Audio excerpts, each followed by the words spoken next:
Yes, people, we are back live. We are back live on the Sarcasm City TV YouTube for another edition of the ManDem United podcast, the podcast dedicated to all things Manchester United. So please keep all your comments, questions, Manchester United related. Manchester United later on in the week face Lyon, and it is the Europa League or bust. Manchester United's entire season not just lies on this tie, but the competition overall. Shout out to Warrior J because he's been kind enough as always to drop some of the comments from the manager. I see Diego Dalot. I see Onana talking as well. So we'll get into that also.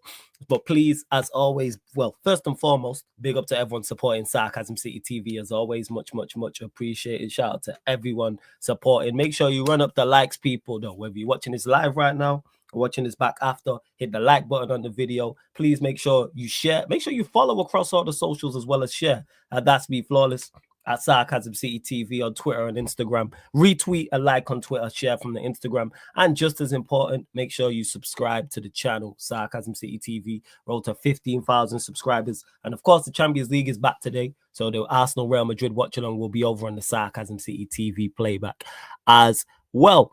So let's see what's going on in the chat. Oh, this Liam Dalot news. I'll probably talk about this more later on the United Arsenal show, even though that United Arsenal show will be focused on the game against Real Madrid. We mentioned this yesterday, but what's Onana saying? I don't know why he's got a mic. So Onana saying on Lyon, it's a very good team. We know some of them, but I don't think we have to focus on them. It's more about us. What we're going to do. I think we are better than them. We just have to go there and show who we are. If we go there with a winning mentality and we are focused, stay compact and together, and we follow the game plan, we will be winning the game. Of course, it's not going to be easy, but I think we are way better than them. Why is this guy talking? Why? Just show it. Just show that we're a better team than Lyon. Why do you have to say it? This is all set up. Onana's making at least one mistake that cost us a goal in one of these games. Maybe both. Bookmark it, clip this right now. In the first leg against Lyon or the second leg against Lyon, whether we go through or not, Onana is going to make a horrendous mistake that cost us a goal in this game. Or one of the games, I should say. Because he's overdue. It's been a minute. When's the last mistake he made that cost us a goal? This is the best run of form he's been on in a strong minute. Telling you right now, he's due to. He's definitely. This is like, you don't need to say anything. You really don't. This is a very good team. Like, it's just so unnecessary. You got to know what not to say at times. Like Eddie said yesterday, read the room. Read the room. No need whatsoever. When he says here, I think we're better than them. We have to go there and show it. If we go there with a winning mentality, we haven't had a winning mentality all season. This is why we're sat 13th. This is why we haven't won back-to-back games. What winning mentality do Manchester United have when we've lost more games than we've won? What is going on? Our record is terrible across all comps. Until Amorim came in, our record was terrible in Europe too. We drew the first 3 games and was sat somewhere 21st, 22nd, something like that. What is, stay compact, follow the game plan. All right. Like I said, this is just on course for him to make a mistake. So unnecessary. Don't need to say anything. We all know the importance of the game. We will go there with the winning mentality. It's not our best season, but we still have something to win and we'll go for it. Again, winning mentality, and the team sat mid-table. Make it make sense. Big up to Duncy. Like I said, big up Warrior J. Big up Nephew in the chat. Also, Mum Spaghetti. Daniel has been a member of the channel for 37 months. Big up to Daniel. Says like and subscribe and become a member. Don't get any better content than this with the fire emoji. Link for the memberships in the pinned comment. Appreciated. Big up my guy Sheik. Make sure you subscribe to my bro's channel, Sheik TV, as well. Commentator Lyon 1-0 up. Onana with a huge error at the back. Yeah, he's going to pass the ball out to one of their attackers from a goal kick. Or the ball's going to get played back to him and he's going to miscontrol it and he'll go in for an own goal. Some rubbish. I already know it. Just big up Dems Bright as well. Like, it's just so unnecessary and so unneeded. What else is going on? I'll get to the Rashford news in a second, which is interesting. That's from Laird Quip. Dalot also on the Lyon game. You can feel when we're playing Europa League games that the club and the fans really want it. So we just need to combine that energy and put it on the pitch to get towards the goal. we won. See, if you're gonna talk, say something generic like this. That's what we need. Is this? We don't need we're the better team and winning mentality. No, go by like it's Football Manager, and they have the set answers there. Stuff like this. We don't need you adding too much of your own individual thought onto it about, oh, you think we're the better team, like they need any more motivation. Manchester United are coming to town. They need zero motivation to beat us. Even though Manchester United have been terrible, we are still Manchester United in name. We are still a big scalp. That place is going to be, I don't know what Lyon's attendance has been like all season long. Guaranteed it'll be sold out. Guaranteed the stadium will be sold out. Again, someone in the chat will know better than me about Lyon in regards to their attendance overall, but it's sold out. Game sold out now. Guarantee that game sold out now. And let me welcome to the show. It's been a minute since we spoke. My Ivorian is in the building. My guy, what are you saying? You good? Not much, bro. Big up to everyone that's tuning in right now, man. It's nice to see Florida's purchased some new Manchester Mercs and that. What are you saying? Well, you're giving money to the Glazers. Is that what you're saying? You're donating. Don't do that. Don't do that. Don't do that. It's never that. You know who this is from? Shout out Lewis, man. You know what I'm saying? Lewis hooked me up with this stuff from Jersey FC. Big up to Lewis. That's where I got this one. That's where I got this one. And then the one you see with the collar. I don't buy no Manchester United merch. You know me better than that. Never buy Manchester United merch. You know me better than that. What are you saying, though, Ivorian? You good? I'm all right, man. Mentally stabled now. You know, it's been a hard couple of months. You know, people wondering where the hell have you been, Ivorian Spice? Did you run away? You know, I did not run away. Life just got to me. Facts like me. You've been working, and then a couple times as well. I didn't do the show on a Tuesday as well, on a couple of the weeks, so that's why you haven't seen Ivorian. But it's all good, no. But nothing's changed, Flawless, since you last saw me. Last time you saw me, we was 14th. We are now 13th. Small progress. Hashtag progress, man. Hashtag progress. 100%. Hashtag progress. And as I was saying with this about Dalot, it's like, yeah, just say the generic things. He said the pressure is always there at United. You start the season and you can see that the expectation is always that Manchester United has to fight for every trophy. So it's something normal, but obviously it'll be a little bit extra because you know that if you win the Europa League, you can play the Champions League next year. He goes on to say it doesn't matter if you're unbeaten if you don't win it. Hopefully we can be unbeaten until the end and win it. But it's a good sign, and we've been doing really well this season in the Europa League, and we want to keep going until we play in Bilbao. You see, Dalot got the memo. Generic. You know what I'm saying? Didn't too much of all the stuff that could have been written by the club secretary or the head of PR. That could have written that. We're going to fight for every trophy. We know we are under pressure. We know we are unbeaten. We don't need none of this from Onana talking about how we're a much better side than Lyon. If we got a winning mentality and all this. Like I said, winning mentality where? We've not seen it all season long. All of a sudden, the start of April, you want to talk about winning mentality. And we haven't won back-to-back games in the league. All right. Okay. All right. Sure. Amarim and asked if, actually, get your thoughts on that. Thoughts on Onana's comments if you've seen them or not. If not, I can put it back up on the screen. I've seen it. I've seen it. In my opinion, man said we're a better team, innit? Basically, that's what he said. We are the better team. Although it hasn't been the case, in my opinion, for against many other opposition, we have never been the better team. And we go into that game against Lyon knowing that, it's going to be a tricky one. We know that we've struggled away from home. But for Andre Onana to say what he had to say, very bold of him, But let's not forget that Andre Onana as well suffered some traumatic experiences not long ago. So probably his head wasn't in the right place when he made that statement, But I don't believe him. I don't. I'm more respectful to what Dalot said. Wait, what do you mean you don't believe him? I don't believe the things he says coming out of his mouth, Oh, so so you don't believe what he's saying? Do you believe he believes what he's saying? Do you believe he thinks Manchester United is the best team? This is why I said excuse him. He just came through a traumatic experience last week regarding his wife. His head is not in the right place. He just thought he was saying something that's probably professional. Big up to his wife as well. I hope she's 100%. Okay as well. Yes, and hopefully his wife's okay. What he said, I think he was just speaking for the sake of speaking, and tried to make it look like Manchester United some so-called big club in the last couple of games that we have not been at our best. He forgot that we've not been our best throughout the whole entire season. He forgets where we sit in the league. He still forgets that we have to scroll to page 2 of the Premier League each time to see where our team is located, and it's not looking good, bruv. I don't believe he believes what he's saying. Not at all. Do we? No, we don't. But what Dalot said, in my opinion, is more generic. It's a generic response, and we expected a generic response from Andre Onana. Like I said earlier on, very bold of him to think that, we're a very good team. We if we go there, we can get the win. Everyone has to be brave, and we want to win the Europa League and etc. But don't fool us as fans. We don't believe you, man. I honestly don't. We've seen the last performances recently, and it's still not good enough. And for us to think that we can go to Lyon away and get a result, wow. Because I'm doubt. I'm in doubt. Man said with a better team. I'm in doubt. Like, don't get misunderstood, people. I think draw, but more so. I think he's drunk off the away beaten run, like, because with your only away team in Europe that's got an unbeaten run that hasn't lost. Because we're the only team, we're the only team unbeaten in Europe. So you reckon that's where the confidence comes from? Yeah. Because I don't know too much about Lyon, so I can't really. I've not watched them at all. But from what what people have told me, what people say in the chat, they're good going forward, but defensively they're suspect. And I know they've got some injuries as well. I keep forgetting his name. One of their wingers got injured. Well, it got reported he was injured yesterday. Ernest, I forgot his surname. He's out. I think Cherky's a doubt. I think Lacazette's a doubt.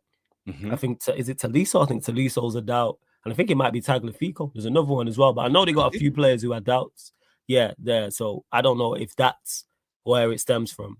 This is Amorim on if Mainoo could return versus Lyon. We'll see.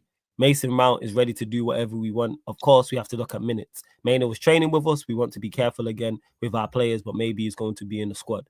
If he can be in the squad, play him. I mean, actually put him in the squad, not necessarily play him.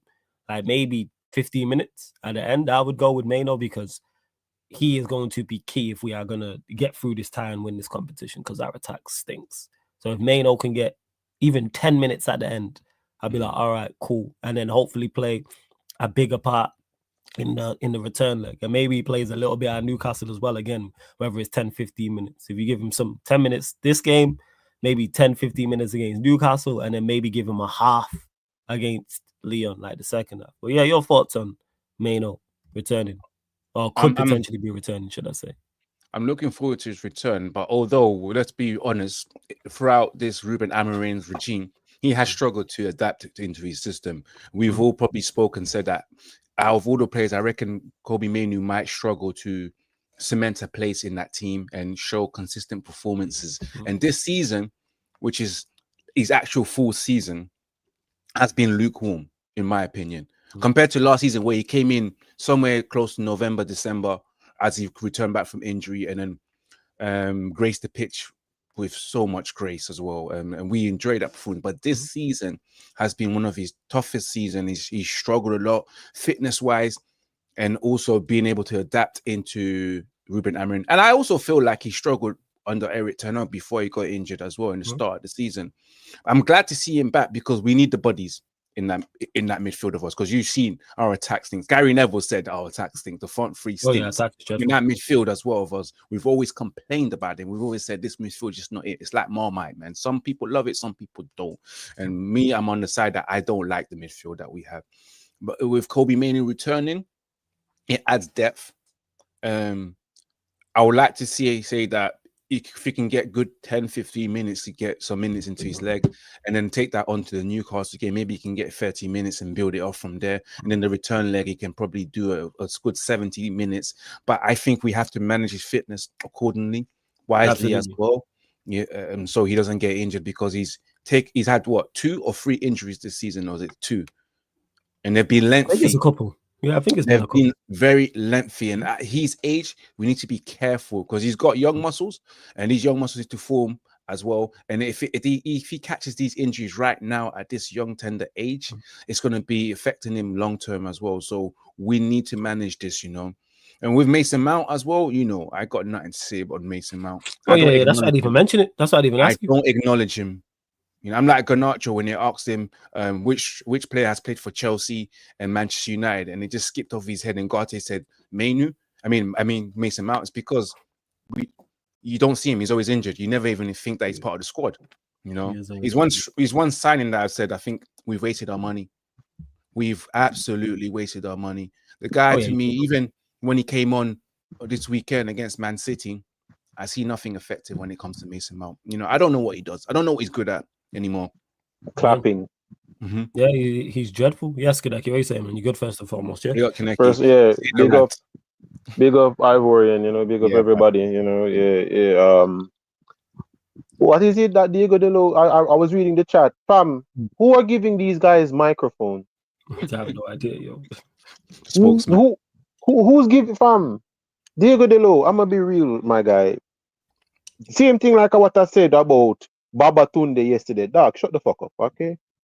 Like honestly, dog, me no need for you know if I'm gonna. Mason Mount, Ivorian, waste of money. We bought somebody on the last year of his contract for 65 million.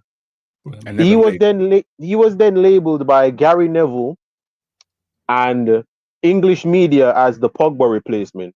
In 2 years, Paul Pogba has registered more GA than Mason Mount. Pogba was banned for a year and a half. Okay, everyone else, like, he's dreadful. Like, he's still yet to register 10 open play assists in the league, and he's been playing, what is it, 5-6 years? I know he's had injuries, but he is absolutely... injuries is not an excuse. Injuries is not an excuse. Man was out here watching what? Like, I was watching what? Van Dijk was out here playing with a busted rib. Man watched James Maddison have a masterclass, yeah, on a ruptured knee. What type of injury is Mason Mount on? All we've been hearing is he's injured. I actually know what injury has Mason Mount been suffering from? Can someone tell me this? What actual injuries? Has this dumbass been on? We literally watched Pogba pull off a masterclass with a floating bone in his knee. This man had no knees and was scoring a brace against Manchester City. Yeah. What injury does Mason Mount they don't have? actually say what they are. Yeah, they don't actually say what. They never say what his injuries are. Occasionally it'd be like, oh, it's a hamstring or something like that. But for the most part, hamstring from what? Yeah. Where is he running to? The bathroom? I think it's more so. I think he's just good anyway. I just think the medical staff are just fed up with reporting his injuries. They know we're not going to report this anymore, man. He's always injured. That's the reason. Mason Mount. Thick note, Mason Mount. That's the reason. Because he was like this. He had the season was it the season before we bought him at Chelsea where he had injuries as well. He had a lot of injuries. Bro, that wasn't even no injuries. That brother was on a strike until he got the contract that he wanted. This is like when everybody was trying to say, "Oh, Harry Kane was injured when he was on a strike at Spurs because they refused to let him leave." Mason Mount was not injured at Chelsea. There was no injuries. He wanted more money, and he refused to play. He refused to play until they paid him. Yes, Kaneki's right. They did put him in the reserves and said, "If you don't sign this new contract, you ain't playing." Yeah, there was no injuries. There was no injuries with him at Chelsea. Yeah, it wasn't even too bad at Chelsea. Still, I'm looking there, 7-5. These are just games he's missed. 7-5. So that was 22-23. Okay. 7-5. Actually won. And then 21-22 just to 1. So yeah, it's got real. Actually, it's only at Manchester United that it's got really bad. That's what I'm trying to tell you. That was like 3 or 4 years ago, and this guy has not progressed. Yeah, 24 million we've paid. 24 million for 1 goal and 1 assist. Yeah, he's 24 million in wages.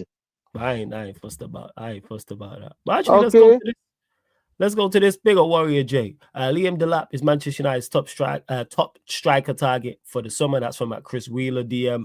Also, Jack, I think it's a Gohan. Thoughts, Ivorian? We'll go to you. Thoughts on this before we get Kaneki's First of all, I'm really tired of people overhyping strikers who have never really had a real impact in the Premier League, who just because of they match a certain shade of color and they have a little bit of flair and they happen to be English, must happen to be the next best thing. To me, in my opinion, I've never seen anything impressive from Liam Delap. Just the only thing that impressed me is that he's related to Rory Delap. I didn't know that was his dad. That's the only thing that impressed me. The games that I've seen, even against Manchester United, oh yeah, he's got a bit of tech, a little bit of flair. But is he consistent? Is he making the big impact for Ipswich? Is he scoring the goals? Is he up there? You know, I've seen better strikers who play for teams who are in a relegation battle, who have been the top men, who have scored more than 10 goals in the Premier League to show how good they are, that they can do it better elsewhere. With Liam Delap, there's no excitement in that transfer link, you know. I've read somewhere around 40 million, and I've read that today Victor Osimhen is available for 55 million, and based on his salary as well, he's looking to target a move to the Premier League or Juventus. Yeah, for the extra 15 million, I'd rather go with Victor Osimhen, not Liam Delap. My brother, We have young strikers who can't score goals. We got a young striker that's 23-1. 23-1. Undertaker record in WrestleMania, like when those 23s are not scoring goals, and the one represents the one goal. And he's been struggling for 2 seasons. He's gone 2 spells. And you want another young striker to go and add to my mental health? Hell no. I will never have that. I am not for Liam Delap. That does not move me, excite me. Please don't bring him up to me. And the one thing that annoys me is it's because the pundits, especially certain type of pundits, have bigged him up, made him bigger than what he actually is. In my opinion, he's not that good. He's not that good. He's had 6-8 months in the Premier League, and you're impressed with that. You're impressed with that just because a striker's got a little bit of technique, a little bit of flair, and happens to be English and happens to be the best player in that particular squad. Oh no, he's fantastic. He's been outstanding this season. There's nothing outstanding that he's done this season. To me, he's bang average. Bang average. Mm-hmm. You have to prove to me more than 1 or 2, 3 seasons for me to say, yeah. And my eye test doesn't tell me that, oh yeah, he's got it all. Even the amount of games he's played this season. My eye test doesn't tell me that he's got it all. I can spot a player. We all can spot a player and see that this guy is too good. You know, he doesn't need to give me another season. He's already proven himself with these abilities. But with Linda, no, I'm not for it, man. I will never be for it. It will just be added extra stress. We need an experienced striker that can score more than 20 goals in the top leagues. Liam Delap hasn't done that. First, he hasn't. Kaneki, over to you. I know you probably you're saying Kaneki, your thoughts on because we've been linked to Liam. No, listen to me. I've said it before and I'll say it again. I don't rate anything that is English and plays for England. Okay, the caliber of players that your country produce is piss poor. Liam Delap, what? How much is he? How much are they going to want to spend on him? 60 million. He's saying reports are saying the release clause is 40 million. Mm-hmm. 40 million. Relegated, which they will. Yeah, they're saying it's 40 M's. 40 million. Okay. Question. You can literally go to Roma right now and take Dovbeck from them for less. Okay. You can go to Roma right now and get Dovbeck. Dovbeck, a proven striker as well, for less. Why am I spending money on Delap? And I even add, you can get Jonathan David, who's proven himself at Lyon, scoring 20 goals per season. And who can play as one of those inside 10s. Who can play as one of those inside 10s as well. Listen to what it is right now. Everybody think the problem at Manchester United is the strikers. Listen, I understand a lot of you people that are saying the strikers are the issue. You don't watch football. Man United's problem is the supply line. Yeah, not the striker, is the supply line. You fix that midfield, and actually you have people that are making actual chances, not Bruno chances, actual chances. Yeah, like the chance that Xerxes gave Hoyland and he missed and he dragged the shot wide. That's a chance. Bruno passing the ball to Garnacho and Garnacho having to run through 7 people and taking a shot. That's not a chance, bro. You see, when I'm watching you create cutback, you see the chances that Amad Diallo makes? Those are chances. What Xerxes makes, those are chances. Yeah? When we have a supply line that are making those level of chances, then you look at the striker. Because, case in point, when we've actually made good chances, Xerxes scored. When we've actually made good chances. The supply line, but I don't trust the striker either. I think Xerxes a 10, but go on, carry on. You know what it is? I don't trust the supply line more than how I don't trust our strike force. All right? Because it's shown to me before. That Everton game alone showed me that we made in that Everton game 9 chances, we scored 4. And all 9 chances were just clear chances. Cut back pass. Counter, cutback. Like all 4 goals against Everton were damn near identical. And we kept hitting the back of the net. When you have players that are overcomplicating things in the final third, no one's going to thrive. No one is going to thrive. You're here trying to find a striker. Motherfucker, we need 3 midfielders. We do need 3 Yeah? midfielders. Like, you're looking Yes, at that. Fix the supply line first. How about this? Man United spine look like it's suffering from scoliosis.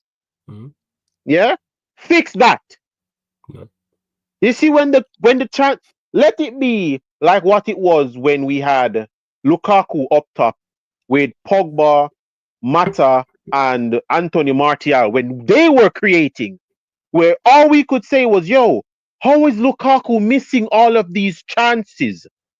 Remember, no one was cursing the supply line to going into Lukaku. We were looking at Lukaku because we all said, yo, every chance you're getting are clear. Like, these players couldn't put you even more in front of the goal than you are right now.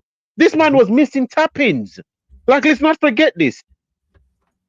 Lukaku was scoring 15 Premier League goals and missing tap-ins same way. The supply line was not the issue. I don't like Rasmus Højlund, but you want to know what I can say? Ain't shit going up there. Xerxes up there having to make his own chances. Absolutely, the supply line has to be fixed, but I don't want Højlund to be on the end of that supply line. No, I don't want him on the end of the supply line, but I'm like, yo, sort out the supply line first. Sort out the supply line first. Let us have a midfield that can actually know how to switch play. Yeah? Fullbacks that can actually cross. And inside 10s that can actually play through the half spaces and put our strikers through. Let me watch our striker score 10 goals and miss 7. And then I can now be on here and say, Ivorian, we need a striker. Flawless, we need a striker. I'm saying fix it all now. Do everything in the summer. Fam, these guys are incompetent. That's what the I in Ineos stand for. It's incompetent, bro. I'm not expecting them to fix anything. I'm not expecting them to know how to fix anything. All right? Everything for Ineos right now looks like they're going to fix it with duct tape and elbow grease. Yeah. All right? How it is with them now and how we're playing right now, it's you're trying to get Dalot. Okay, so Dalot is going to move from scoring 12 goals in the league, coming to Man United and struggle to score 4. Is that what's going to happen now? Is that what's going to happen now? So you're putting Dalot into a side that don't create chances. And what is Dalot going to do? Like, this isn't Zlatan. This isn't like before where we had Zlatan, where Zlatan was just making chances himself, getting the ball from outside the box and just rifling it.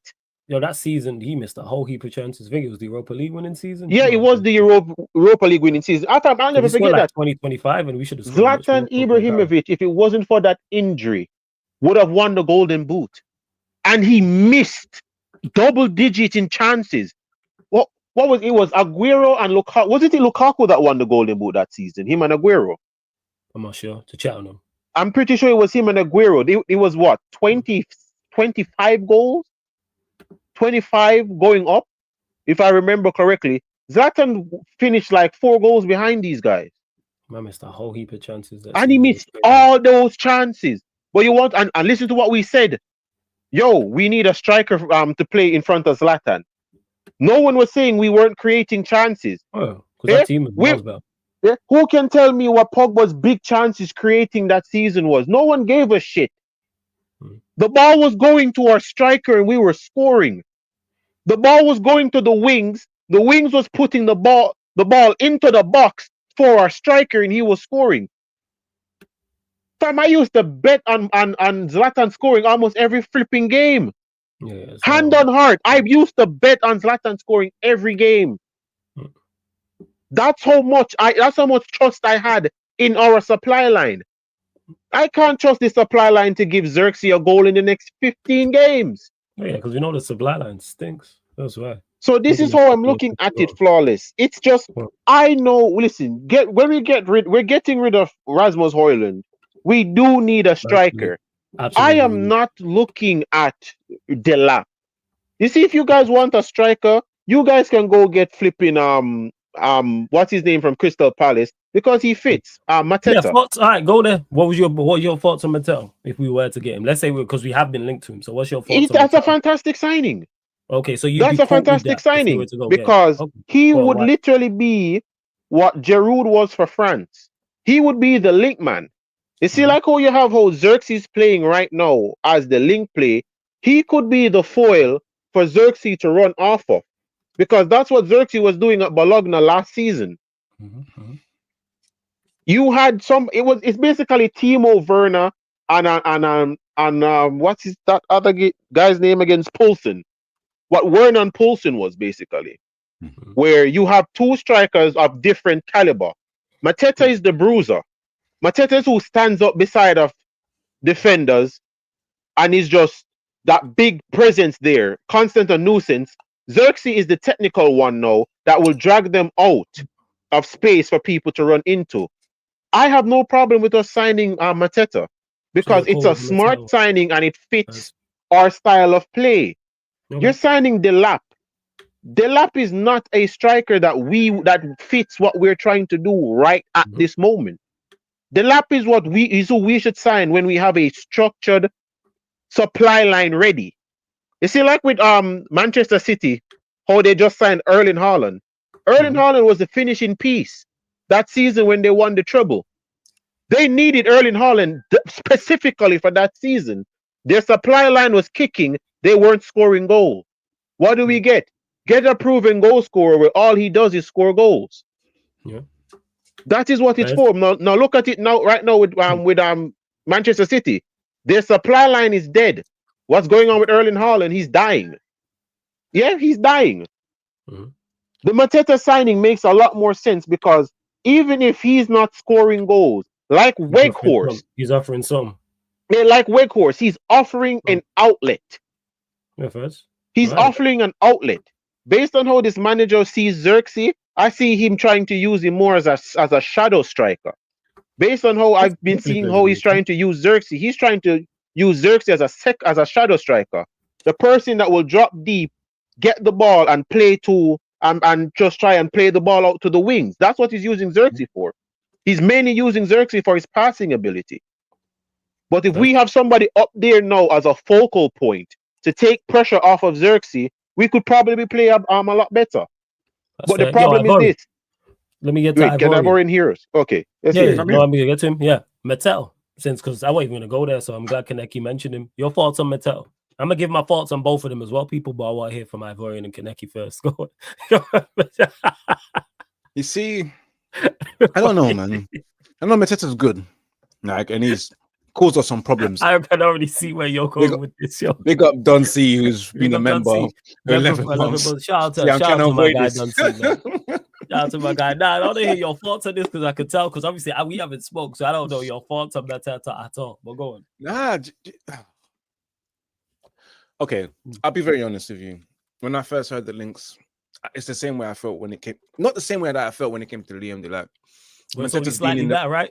Slightly better than I can tell. Slightly better than Lyon Delap, you know, and I can understand where Manchester United being linked with him. He's a very good hold-up player as well, very strong in the air as well, and of course has been very good for Crystal Palace this season. I know Mateta did struggle in his first season or two at Crystal Palace to really establish himself because they were switching from Mateta to another striker to Mateta and then to another striker. But it just gives us a reality of where we are. When I first heard that link, it was like, is this what we have fallen into? We are looking for mid-table team strikers. But then again, I can't be against it. I think he'll do a good job at United in terms of where we need to get to. But at the same time, I'm not excited about the Mateta links. Because I just think we can do a bit much more better than Mateta. But look at the reality that we're in. Like, we're being linked with these type of strikers. We have fallen far down the scale. Because of where we're at. We have. But you know, I'll take him. I'll take him if he can make a difference to Manchester United, but not as a starting striker. You know, I would rather get rid of Højlund and bring in Mateta, and then bring in that striker that will give us the guaranteed 20 goals a season. I see Mateta as someone that will work extremely hard. Osimhen, where do you stand with Osimhen? I stand with him. I stand with him. Bring my African brother to the Premier League who can cause headaches with that pace of ease and a very good finisher. Sometimes he does act like a bad bee. He's had his moments, you know. But I'm hoping that a move like Manchester United could humble him and make him realize the opportunity that he has right now to play for Manchester United. And I hope he's the type of striker that can carry that weight of playing for a big club like Manchester United, because wearing that shirt is heavy, bro. It comes with everything. It comes with abuse. Like you walk, you're on the front pages. You sneeze and cough, you're being criticized straight away. It's not easy playing for Manchester, but it's about having that mentality. Does Osimhen have the mentality that we are looking for? You know, to play for Manchester United. Yes, he's got the ability and he's got the technicality to play, but does he have the mentality? Can he be calm? Like, don't become hot-headed like what you have when it was against the former Nigerian coach and they ended up sacking him. Will we see outbursts from Victor Osimhen going on Instagram Live and having a go at Ruben Amorim or Alejandro Garnacho for not crossing the ball to him, or Dalot for being unable to cross the ball for him? That is my worry when it comes to Victor Osimhen. Just the mentality and just being able to control himself. But I'm for him, man. He's world class in my opinion. You know, people have their opinion. Sold on him like that? Okay, first. I'm sold on him from when he was at Napoli. I know he's had his issues, but obviously he didn't play well in the African Cup of Nations. But apart from that, I think he's got the ability to become a wonderful striker. He's got the strength, he's got the pace, he's got the finishing abilities as well. He's got the positioning right as well. It's just about having the mentality to wear that Manchester United shirt and not let all the other bad eggs affect you and make you into a rotten egg like them. That's what is really important when it comes to Victor Osimhen. And I'm for it, man. We need that type of striker that scores 20 goals a season, that can uplift us and give us something to look forward to, you know. Because if we get a Liam Delap, like, we're not scoring goals. We're not scoring goals. Because Ivorian, hold on there, Florida. What the thing is, Ivorian? Just not to cut, just to make Spry speak. I have evidence of me talking about Osimhen back when he was in Lyon. Yeah. When I was saying that Man United should have signed him, Rafinha, when Rafinha was at Rennes, and when I was talking about Alexander Isak, flawless here is proof of that. I was talking about these three, and I was mocked. Why would anybody want those guys? Those guys aren't anybody. Well, 5 years later, all three are now $100 million level players. So that's just what. King, I was never sleeping on Isak when he was at Real Sociedad before he made that news. No, that move to Newcastle. I knew his abilities just by playing Football Manager. Just by watching it, I'm looking at them and I'm like, Mateta I'm not saying Mateta is top echelons. Nope. He's bang average. He's a mid-table team striker. And guess what we are? We are a mid-table team. We have to buy players for where we are right now. We want to go up the table, so we need to sign players that will help us go up the table. Mateta is a needle mover, and that's actually sad to say that. For Manchester United, Mateta is a needle mover. He might move us from 13th to 7th. Which is what we do, to be honest. Yeah. No, that's fair. That's fair enough. In regards to it, because you've mentioned three strikers in Dalot, Osimhen, and Mateta. With me, with Dalot, I look at it and I go, it's the one season. Do I think Dalot's a good player? Yes. Let me just clarify that. When I've watched him, been impressed, I think he's a good player. However, my biggest issue is the fact it is the one season. Like, if he had 2 or 3 seasons where he was performing like this and scoring goals, because his return's been decent for Ipswich side, who are poor and battling relegation, to get 12 goals in day is impressive. Let's say he gets 3 more, even 2 more or 3 more in the next 8 games or 7 games, however many Ipswich have left. That means he's had a 14 or 15 goal return for a team who are going to be relegated. That's impressive. No doubt about it. But however, is that because of the pressure not being on you? I never want Manchester United to sign a player off one season. Never, ever, ever. It's like signing a player off an international tournament. I look at it like I look at it very, very similar. So with Dalot, it's more so, like I said, it's just the one season. Also, this is just my preference as well. I keep stating this, yo. We need some raw athleticism. We need some raw athleticism. We need some raw pace and power. Hence why Osimhen is top of my list, because that's what we need. And when I say raw pace and power, like Mateta's athletic, strong, quick, but Osimhen can shift. Osimhen is electric with the pace. We need that. It's an athlete's game. You know what you need to do? Go get some athletes. And of course, it's not just about getting athleticism with those. Bring me some tech as well. That's why Osimhen would be on my list. That's why, for instance, a Semenyo would be on my list. Hence, we got linked to Cunha yesterday. He'd be on my list as well. That doesn't mean I'm against the dribbling, for example, though. Price point is also key too.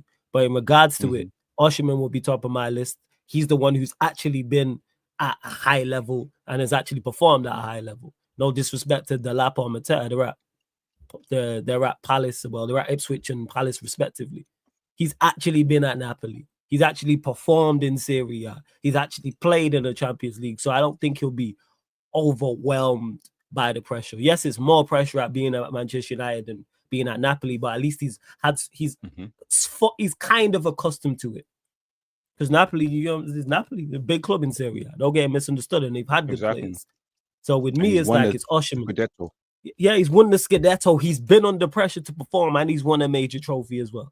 AFCON as well. He's performed well. Might not have performed too well, but he's performed in a pressure situation. Was he there this season that they won League One as well with Yilmaz? Was he there? I'm not sure. I'm not sure. I know Lille won the league with Yilmaz. Was he there? I don't think he was. He must have been there because Napoli spent close to 60 million. They brought their record. Let me check. I'll check Signed Osimhen from League One. The year where Yilmaz won it, I think that was 2019.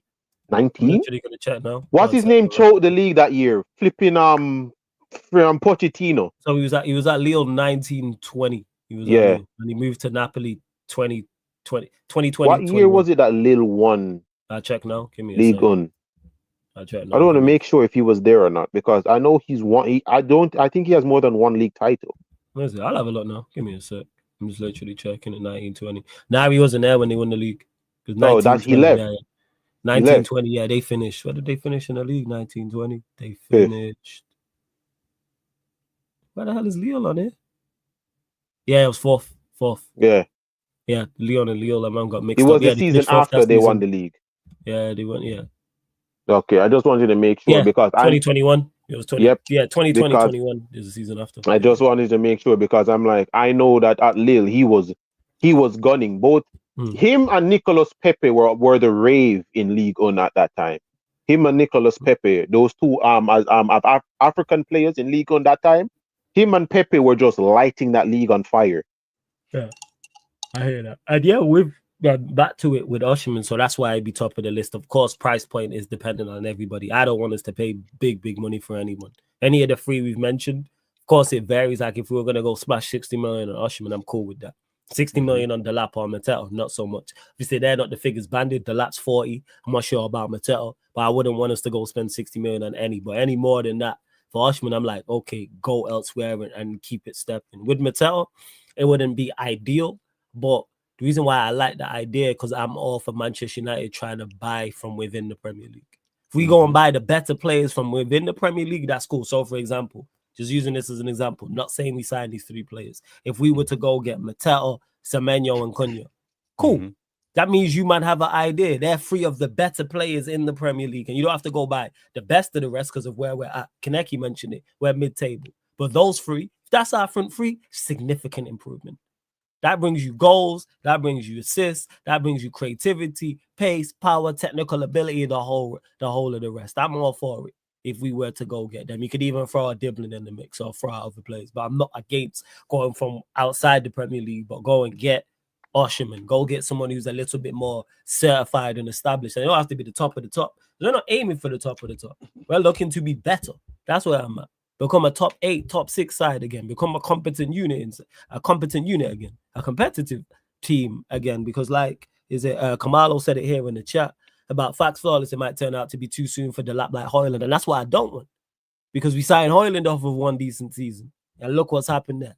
And look how decent. The guy scored 9 goals, flawless. You're giving too much credit, man. That's no. That's decent for him. 9 goals is a decent return for him. That's not decent for a Man United fan. No, not from Manchester United. I'm saying for him at the time at Atalanta. Yeah, I'm First, not going to was his tell you. second season there. Yeah, I'm not going to tell you a lie. When I heard that Man United was at Atalanta looking for a striker, I thought we were actually going to sign Zapata. Mhm. Yeah, Mhm. That's who I have a thought look we were at it. going to sign. Mhm. When I'm like Rasmus Hoyland, I'm like, I can't wait to watch how this Yeah, I'm crash looking and here burn. for considering his move from Sturm Graz, and he hadn't scored. The most goals he scored was 6. He got 9. He got 10 across all comps for Atalanta at that time.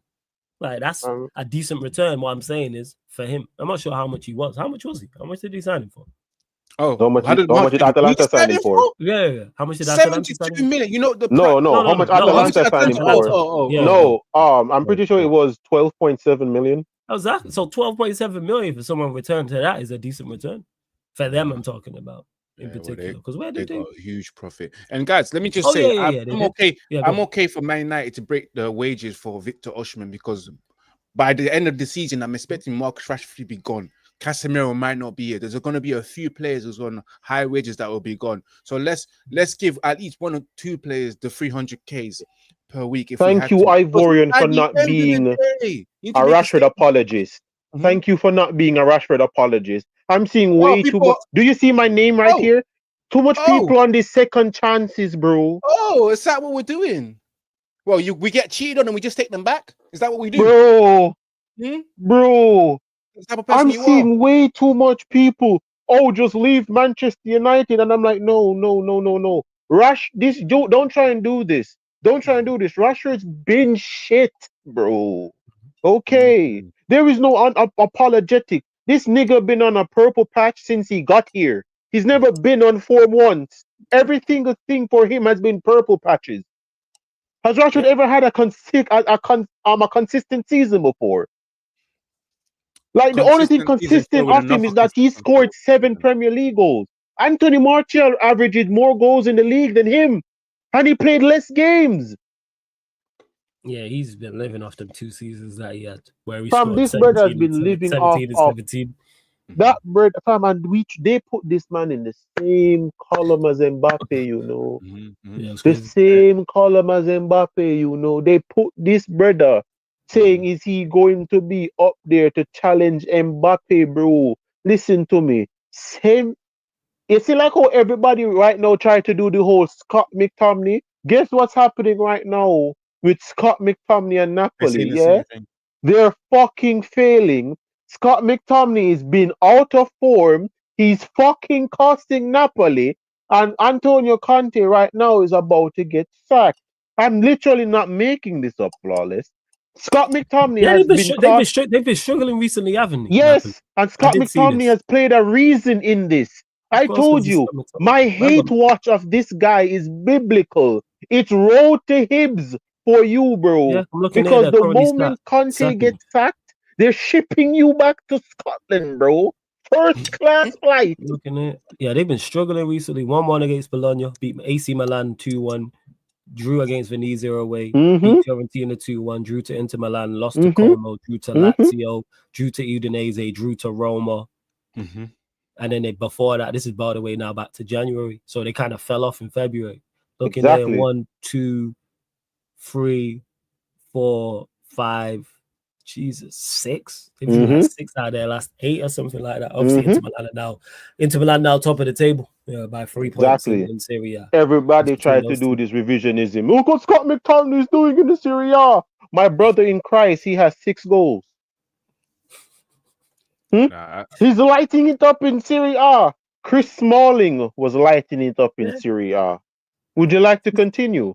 It's because people just want to like dunk on Manchester United and like Manchester United are the big bad wolf. But this is also big up to Kamalo. Osimhen wants to move to the Premier League or Juventus this summer. He is available for 55.5 million. We should be all over there. Osimhen demands are expected to reach around 340k per week. Here the thing is, Ivorian just mentioned it about his wages and what he wants.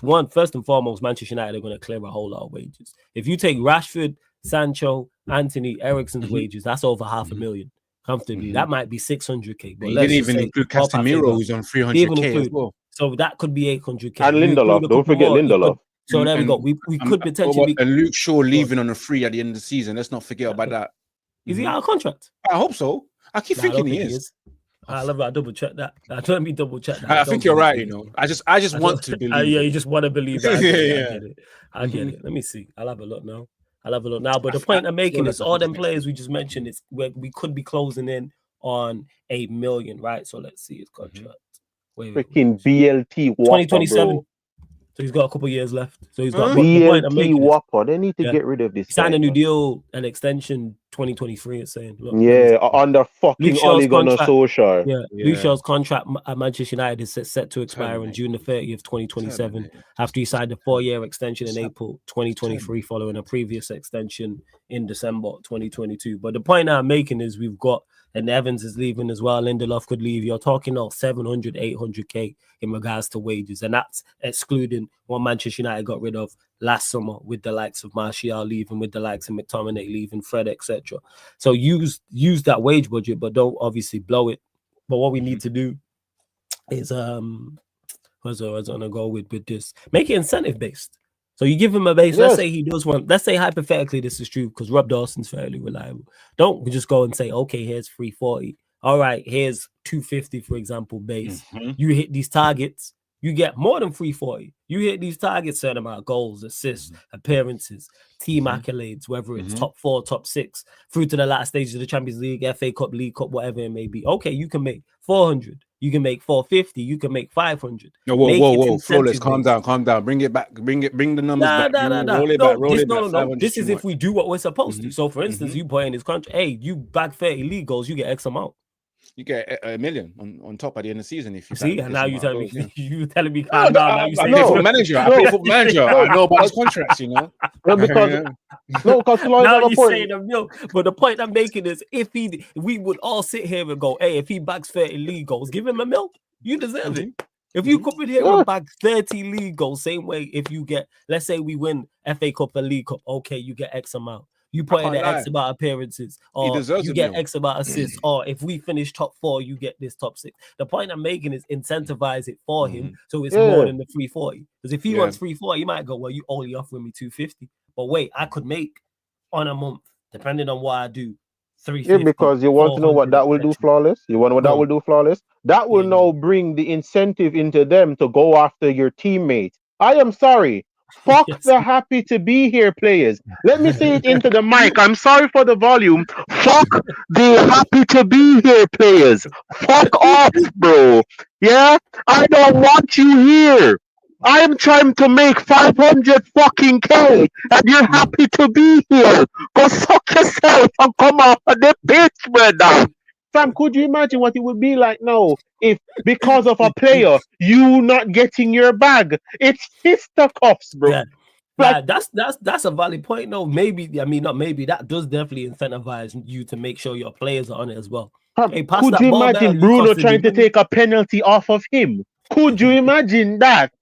One thing about Bruno is I give him his credit. He's very good penalty taker. I'm gonna give a shit. No. Yeah? Could you imagine Bruno trying to shoot from 30 yards when you are right there for a tap-in? People are going to start showing up on TV with black eyes now. And I'm here for it. I am here for it. You want to know what happened? At Real Madrid, everybody got an incentive. It's when you start fucking with someone's money, you're fucking with my family, bro. That's what you're doing. Yeah, you are stopping the food off of my plate to feed my family because you want to come onto this pitch and the fuckery with this no incentive, performance-based incentive. Make Osimhen stand up in the box and Diego Dalot put in across to him. Yeah, make him a run and Garnacho try dribble past 3 people. Hey, the most African beating. When you see the man take off his shoes with the studs and start run them down now. Yeah? This is what it is now. Nobody in the chat and no one here can disagree with me with this. When you're on a team and you have an incentive-based contract and your teammates are fucking with your money, it's beef, bro. It's beef. Nothing else but beef. What's his name that's now at Torino? Ilgis Ilmas. Ilmas. That's from Napoli. The reason why he went out on loan was because a couple Napoli players started to fuck with his money. Hmm. He's on an incentive-based contract at Napoli, and I think it was wait. I'll give you the name because it was just loan beef. It was loan beef, bro. The Napoli squad, because the person is still there. The person is still there. Yep, here it is. Gone. It was Labotka. Him and Labotka and these guys kicked off because he needed to score. What was it? He needed to be a part of 10 goals. 10 goals he needed to be a part of, not score or assist. He needed to be a part of 10 goals that season when they won the Serie A. He needed to be a part of 10 goals, bro. And that's why it needs to be going forward, and not just with Osimhen, with others. So let's say we go sign Acuna, Semenyo, Diblin, central midfielders we're going to sign. Let's say we go get a wing back. For example, let's say it's Frimpong, whoever the case may be. Same way if we go get a centre back, new goalkeeper, because Onana could be incentive based. So for the goalkeeper, amount of clean sheets, for example. Shot saved, etc. Again, team accolades. No, where we finish in the league is in top 4, top 6, clean top 8. sheets. Yeah, clean sheets. But outside of that, top 4, top 6, top 8, how we do in Europe, how we do in the domestic cups, for example. Apparently, like all of these things incentivize because it helps. Defenders is clean sheets as well. Defenders is clean sheets as well. Like that's the same funny. way with central midfielder, depending on the type he is, it could be a clean sheet, some more defensive things or more attacking things, whatever the case may be. But yeah, we'll see. Big up to Sai. She's flawless in the panel this season was bad, but what do you guys expect from Ruben next season, and which place United finish in the table to call it a good season? In regards to this, what do I expect from Ruben Amorim next season is just I'm looking for literally everything across the board to be better. Everything has to be better. We can't be in this situation October, November. Can't be 2-3 months into the season and we're still seeing this, and we're going to sign players with new players. That's when I'm firmly going to crash it on the manager, because you have actually had players brought into you and you're still performing this poorly. So I'm looking across the board. Performances have to be better. In the team, performances have to be better. Individual performances have to be better. Results have to be better. Win back-to-back games. Home record must be much better. Away record must be attacking better, scoring more goals. Everything across the board. And in regards to where we finish in the league is dependent on how highly. I have to wait till not only our window's done, but everyone's window's done to see where we're at. If I think at best we're the 8th place team and we finish 8th, I can't get mad at that. But if I think we're the 4th best team and we finish 8th, I'm going to kick off. So it's not only dependent on our business, it's other teams' business, because there's a whole heap of teams better than Manchester United right now. However, do they weaken significantly? How much the rest of the Liverpools, Arsenals, Chelsea, City weaken? What do they do in the window? What do Bournemouth do? Did they lose a lot of players? What did Brighton do? What did Newcastle do? Let's say, for instance, Newcastle do lose Isak. Significantly weakens them. I'm not saying we're better than them without him, but if we improve and they lose a Isak, let's say they lose a Tonali, just for argument's sake. Like, the list goes on. Same with Liverpool. Let's say they lose. Well, Trent's gone, Van Dijk and Salah. Significantly weaker. Who the City going by? Is there a window, Paul? Like, the list goes on. Same with Brighton as well. Same with Fulham. Same with all these teams in and around that. Same with Villa. Who the teams lose, who the teams bring in is my answer to the question. I've already gone. I'll let you respond to that. Everything that you said, of course, I really want to see this 3-4-3 formation actually become a fluid system. One thing I want to see is my team to be able to string 3 or 4 passes together without it coming off the pitch. You know, I would love to see that. I want to see my midfield dominate games, because it's been it's been 7 to 8 years since I've actually enjoyed our midfield, you know, and to the fact that they dominate a game. We haven't seen that for so many seasons. We've been losing the midfield battle for every single game for so many years, and people forget how important it is to win that midfield battle, because that sets the standard and the tone for the game and how we will go going forward and how we will go defending as well. But people forget, man. Of course, a striker that can score goals. I'm not even going to say striker. We want to see goals. We don't want to be on a minus. We don't want to be owing Premier League money, goals. We don't want to be on that overdraft, man. It's too much. And one thing I have to say is, I don't want to scroll to page 2 of the Premier League on my tablet, on my mobile phone, scroll down to the second page on my laptop on the bottom page to see my team. I don't want to be doing that no more. You know, I just want to see it on the first. We're in the top 10, and that's it. And again, confidence in the team, a style, bullish, sluggish. I mean, bullish, hardworking players who are bullies on the pitch that doesn't have it, and they will take the scruff to any team. That's what I want to see. Character as well, you know, and no more flip-flops. None of that stuff anymore. That's what I just. And then my expectations next season, I said it again, page 1 of the Premier League. Yeah, it in terms of the players that we will sign, I'm not going to say because we signed X and so we need to be in the top 4. You know, we have to be realistic with ourselves. Look at where we've been in the last couple of years. You know, even finishing 6th or 7th is appealing to us right now. You know, we'll lick our lips for 7th and 6th, 5th and 6th place, man.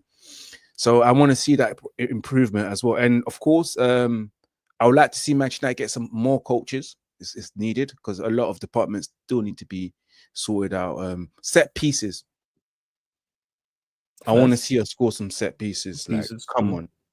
Defending as well, set pieces. I want us to improve on that. But most importantly, score from set pieces, because this team for so many years has been struggling on set pieces. You know, that's how bad it's been for Manchester United. But just a general improvement, just like Flora said, in every department. Every department, man. I don't even care if it's the canteen lady.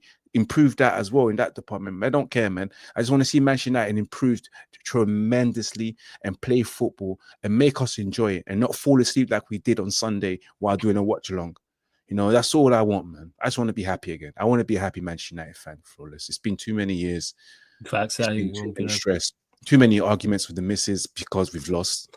And she's walked past TV and we've just conceded a goal. And you end up blaming her. Like, it's your fault. It's your fault, isn't it? Yeah. You walked past the TV. It's your fault. Yeah. You came in the room. It's your fault. But yes. Kaneki, what about you, my bro? Yeah, I'll let you respond to this. You want to respond to this first? Yeah. That's the question. Like, what you want from next season? Yeah. Listen to what I want from next season. All right. I need to not be asking Flawless what movie I need to watch. All right. Because a good part of this season, Flawless has proved I wasn't watching Man United games. Man, I was watching Avengers. Like, I've never watched the Avengers, any Avengers film, any Marvel film. And thanks to Man United, I was sitting down and watching Marvel films instead of watching Man United games. Yeah. What I want from next season, league-wise, is this: I need to see us within Europe. So that's from 4th to 7th. That's where I want to see us right now. I'm not going to be on that. We should be challenging. I am realistic, people. Yeah, I don't wake up every day and sniff coke. Okay, I'm realistic. Good. We need to be within Europe, bro. We need to be within Europe next season. What I want to see as well is this, for it to be called a good season. Okay. So BLT Whopper that we have in our team needs to be sold. All right. Wait, who you talking about? Sure. Yes. All right. First. You know, NLE Chopper, BLT Whopper. Yeah, he needs to be sold. Okay, he needs to be gone. Okay, Harry Maguire needs to be gone. I need Garnacho on a one-way plane ticket back to Argentina, no return flight. All right, no return flight. I need to see all of these shit guys gone, bro. You see this Bruno Fernandes shit? Listen, I understand you're Portuguese. Well, at this point, I need you to be Uncle Ruckus, bro. I need you to hate anything with a Portugal flag. Damn. Because the 2 Portuguese players in this team are dusted. Yeah, they are a problem. Yeah, that's true. All right? That's it. I need to see no bias, no nothing, and I need us to just actually sign correctly, and make proper moves. We need a supply line. What I need from you to do is look at the players now. Sign profiles, not names. All right? We need passers. We need players that can play within the half spaces. Because with a 3-back, when teams are sitting deep, you need players that can play on the half. Yeah? You need to be able to can pull teams apart. That's the players we need to find right now. Luka Susic, Real Sociedad, 14 million. Attacking midfielder, 14 million. Yeah? He's somebody we should be looking at right now. In our midfield, we need a bruiser. Ugarte is not it. Okay? Ugarte is not it. You went to PSG and spent 60 million on the wrong midfielder. Vitinha was right fucking there. Yeah? Excuse me. Oh, good, no stress. For Kaneki comes back. Actually, let's go No, to it. sorry. It Europa was League. It's cool. Yeah, it was Kaneki, go to that because I know you want the players all gone, so it's okay. cool. But Lyon coming up, obviously Thursday. Okay, on that for first, that Lyon game, thoughts on the first leg in particular. the first leg at France. We just need to hit our counters correctly. Lyon does not have a team. Okay, don't let anybody. They don't have a team. These man's backline ain't it. I said before and I say it again. Clinton Mata was been 32 for 10 years. It's not it. Okay, their backline is not it. They rely on Ainsley Maitland-Niles. Okay, Maitland-Niles is their right back. Okay, we're not doing this. I'm not going to sit here and talk about they're tough. They are not. Damn. If legitimately, if Lyon was in the Premier League, they'd be below us. I'm not going to sit here and do this. Wait. If Lyon was in the Premier League, they'd be below us. So you think they'd be below us? You really? They would be. I ain't saying you're wrong, but go on, carry on. Listen to me. Oh, I'm listening. Their goalkeeper is not good. Your goalkeeper is not even average. Their goalkeeper is not even average. Poor goalkeeper. Got you. You need to understand, if you take 4 shots at this guy, you're scoring at least 3 goals. Minimum 2. That's the goalkeeper they have. Their back line, I've seen, if you go to the river with a plastic, with literally a basket, you'd catch more water. You'd literally hold more water than their backline can stop shots. Their backline leaks.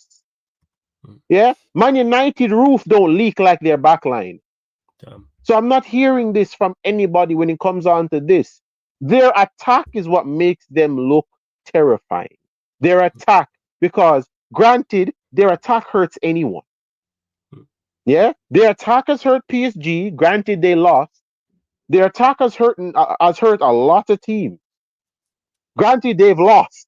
So you realize how it is going? Their attack has hurt teams, but they still lost. Our problem is that we just can't fucking score.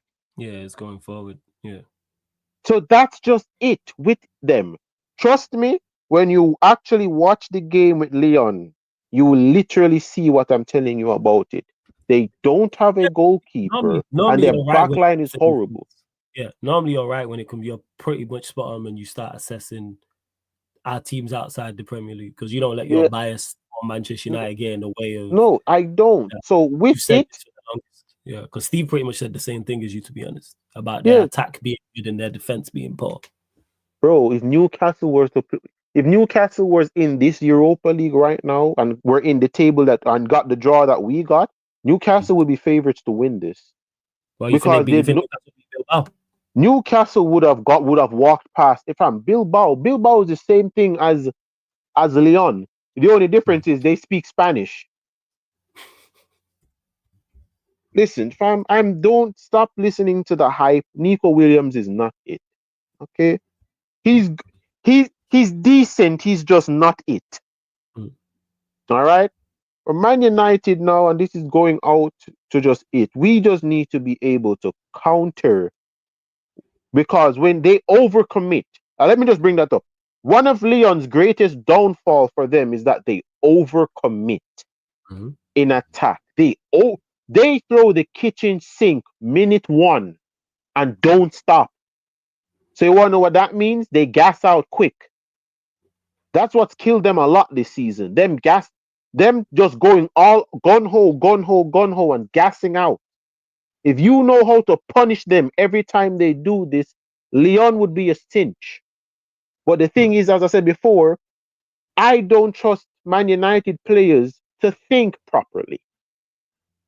I don't trust these. I don't even think these dudes know how to close a door properly, much less play fucking properly.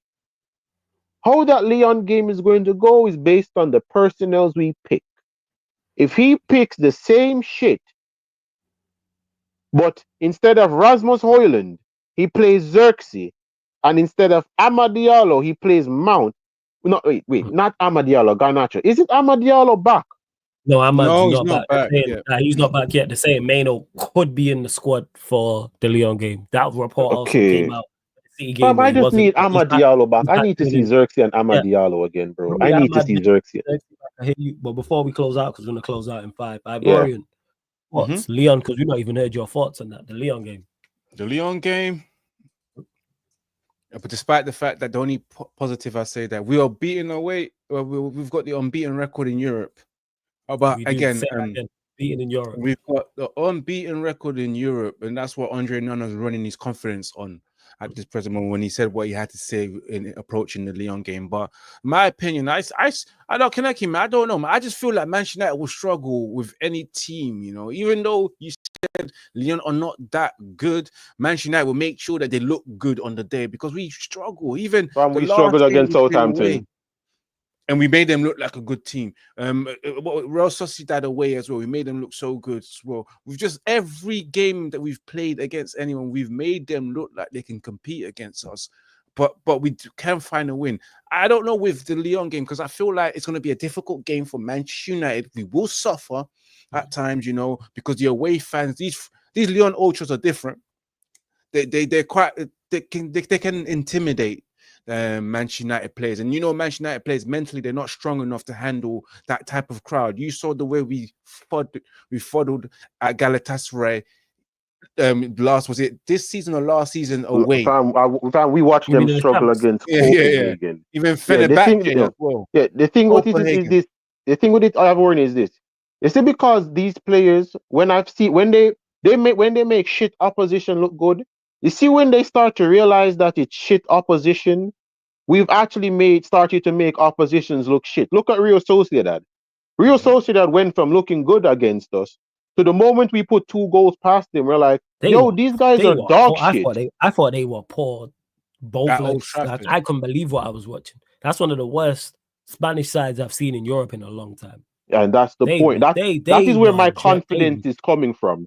These players have been able to rectify when shit teams look good against us by making the shit team look shit. They've done it consistently so far. So that's the only thing I'm hoping on right now, that maybe they will understand after a couple attacks from Lyon, these guys don't have anything in defense, and we start punishing them for it. Lyon Ultras are intimidating, but your fans are scary, not your team. That's the whole essence of this right now. I like that saying. Your fans are scary, but not your team. But I just honestly feel like Manchester United will probably struggle a bit. But I still feel like we can get the result that we can get. You know, it just depends on how we start, Kaneki. If we start off strongly, confident, and not concede the first goal, like majority of most of the games that we always somehow tend to concede the first goal, and we can actually get goals. It's different because in Europe we play slightly a bit better than what we are playing in the Premier League. Maybe because European football is a bit slower in terms of the pace. Not every team plays turtle football, bro. In Europe, you actually get to see to play football. People actually start playing football against you. So yeah, let's get your prediction for the game. Lyon, Manchester United, first leg.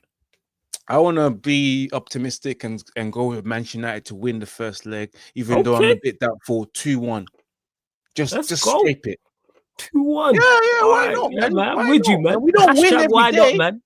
We don't win every day. You get me? We struggle back-to-back wins. Why not, man? Hashtag why not?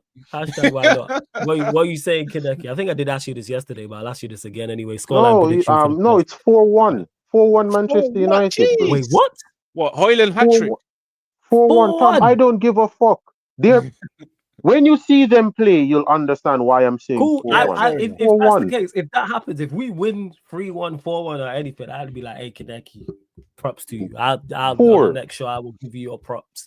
It'll probably be the Yaba show the next time we talk because it's Thursday. So after that, so 100%, I'll give you your props if we go beat them 4-1. I will be on cloud 10 if we beat them 4-1. 4-1. I feel like we won the trophy. 4-1. Because I'm that's going tight 4-1. over. You know what I'm saying? 4-1, I've bro. dreamed of the That's Europa good. League. We can rest a bit. It's second leg. Yeah. If we win 4-1 second leg, we can think about resting some legs for the Premier League, man. Yeah. I hope 4-1, bro. I would love it to I be hope 4-1. you're right. To me, I'm We don't saying score 1-1. 4 goals quite often. I'm not as optimistic We as don't even score Kinecki 3 or goals in a Ivorian. game We quite don't. often. I am not as confident as Kinecki and Ivorian about both their hope right. What are you I saying? hope they're both right. I'm saying one apiece. I'm saying one apiece, 1-1. man. Yeah, draw. I've been saying this. Just make sure the tie is still alive once we come back to OT. And I said that about Sociedad, and that's a game we should have won. Granted, I was impressed by our performance. I was also absolutely flabbergasted by how poor Sociedad were, but we moved. But people, continue to run up the likes, hit the subscribe button. Don't forget, follow us on Spotify or all audio platforms as well, where you get this show and all the other shows you see on the YouTube channel, apart from watch-alongs, fan calling shows, and gaming content. Ivorian, shout out your channel, let them know where they can find you, what you got coming up, all that good stuff. Make sure you subscribe to Ivorian's channel, people. Subscribe to the United channel. TV. Subscribe to Sarcasm City. Subscribe to Red United TV. We finally reached 7,000 subscribers. The next one is 8,000. Yes. Oh So shit, man. Yo. all Hey, of you guys congrats. for making it We ain't bypassing that, man. Yes. Hey, chat. No, we ain't. Congratulate on Ivorian on hitting 7K, man. Love that for real. Yes, Love but that. continue supporting the channel. Obviously, watch yesterday's podcast, reflecting on the match, the Manchester derby, and also Gary Neville's rant about 5 Manchester United players not being good enough, and also having to go at Ruben Amorim's style and system. So make sure you watch that with the ManDem. And back again Thursday for this match that we're talking about right now in Lyon. Hopefully, Manchester United can get that 4-1 win. You'll see me doing that watch along with the 4-1 win match reaction. Let's hope so, baby. But yes, follow me as well on Instagram. Red United TV 1, and I've run _Spice personally and X. Strasbourg are putting 4 past these guys, but we can't. Come on, man. You know what? Of that logic, but that being said, I don't even know about Strasbourg's team. But like I said, man, I hope you're right, fam. I really, really, really hope you are indeed right. But yeah, big up to everyone, bigging up Ivorian, man, and reaching 7K, man. Roll to 8K and then roll to 10K, man. Yeah, and yeah, hashtag pray for Lyon. I hope you all right. But people, we're gonna redirect over to rants. I'll be live there in about 5 minutes. So put Sarcasm City TV raid in the chat. Don't forget as well, we'll be live on the Sarcasm City TV playback for the Arsenal Real Madrid game, people. Arsenal Real Madrid over on the playback. So just go to www.playback.tv/Sarcasm City TV. That's playback.tv/Sarcasm City TV. Or just download the playback app from your app store. The same way you watch and comment on YouTube is the exact same over on the playback, people. So we'll be live there about half an hour before kickoff. We'll be live there. You see it literally in the chat. Boom, playback is right there, people. Big up Dunsey as well. And speaking of Dunsey, then the United Arsenal show tonight, 11 p.m. UK time, people. The Manchester United Arsenal show, and you know that's going to be heavy Arsenal dominated because of their game again. We'll be recapping their game against Real Madrid. Hopefully, I lost to Real Madrid and a heavy loss at that. But Dunsey, TJ, Tony will all be there, and then we've got Thunder Lakers and then the Warriors Suns tonight over on the playback NBA games, people. So we got the LA Lakers versus the Oklahoma City Thunder. That'll be 1 a.m. UK time, and then the Golden State Warriors versus the Phoenix Suns. So big up. Love to everyone that's locked in. Drop Sarcasm City TV raid in Rance's chat. This has been the ManDem United podcast live on the Sarcasm City TV YouTube. Thank you very much for tuning in.